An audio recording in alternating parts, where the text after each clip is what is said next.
Praise the Lord. தந்தை மைந்தன் தூய் ஆவிக்கு எல்லா துதியும் கனம் மகிமை உண்டாவதாக.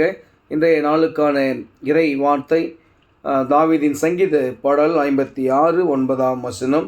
நான் உம்மை நோக்கி கூப்பிடும் நாளிலே என் சத்ருக்கள் பின்னிட்டு திரும்புவார்கள். தேவன் என் பட்சத்தில் இருக்கிறார் என்பதை அறிவேன். நாம் ஆண்டவரை நோக்கி கூப்பிடும்போது ஆண்டவர் நம்முடைய சத்துருக்களை எடை கட்டுகிறார்.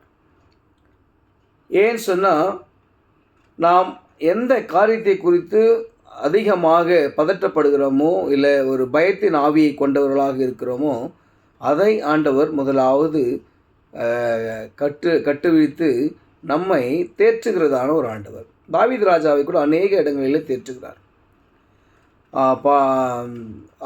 போரை நோக்கி செல்லும் போதும் கூட, சவுலுக்கு பயந்து உயிருக்கு பயந்து ஓடும்போதும் கூட தாவீது ராஜாவை ஆண்டவர் அருமையாய் பாதுகாக்கிறார். இக்கட்டுகளிலிருந்து விலக்கி ஆபத்திலே விலக்கி பாதுகாக்கிறார். அதனால்தான் தாவீது ராஜா நான் உம்மை நோக்கி கூப்பிட்ட நாளில் எனக்கு மறுவுத்து வருகிறேன் அப்படின்னு சொல்லி அநேக இடங்களில் சொல்லுவார்.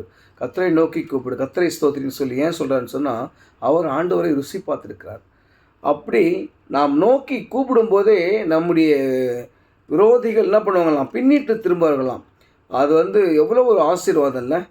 நம்ம இன்றைக்கும் நம்முடைய விரோதிகள் நம்மை மேற்கொள்கிறார்கள் என்று சொன்னால் நாம் ஆண்டவரை மறந்திருக்கிறோம் என்பது தான் அர்த்தம். எனக்கு அருமையானவர்களே, நீங்கள் ஆண்டவரை நோக்கி கூப்பிடுங்க. ஆண்டவர் உங்களுடைய விரோதிகளை பின்னிட்டு போக செய்வார். உங்கள் பட்சத்தில் ஆண்டவர் இருக்கிறார் என்பதை அவர்கள் அறிவார்கள். இதுக்கான உதாரணம் அநேகமாக சொல்லலாம். இஸ்ரேல் மக்கள் கூட சொல்கிறார், நீங்கள் அமர்ந்துருங்க, யுத்தம் உங்களுடையதல்ல என்னுடையதுன்னு சொல்கிறாரு. நீங்கள் அமர்ந்திருந்து நானே தேவன் என்று இருப்பார்.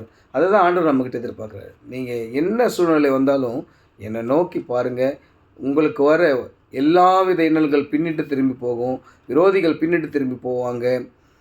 ஆசீர்வாதமாக இருப்பீங்க. உங்கள் பட்சத்தில் ஆண்டவராக இயேசு கிறிஸ்து இருக்கிறார் என்பதை அவர்கள் அறிவார்கள். எனக்கு அருமையானவர்களே, விசுவாசிங்க.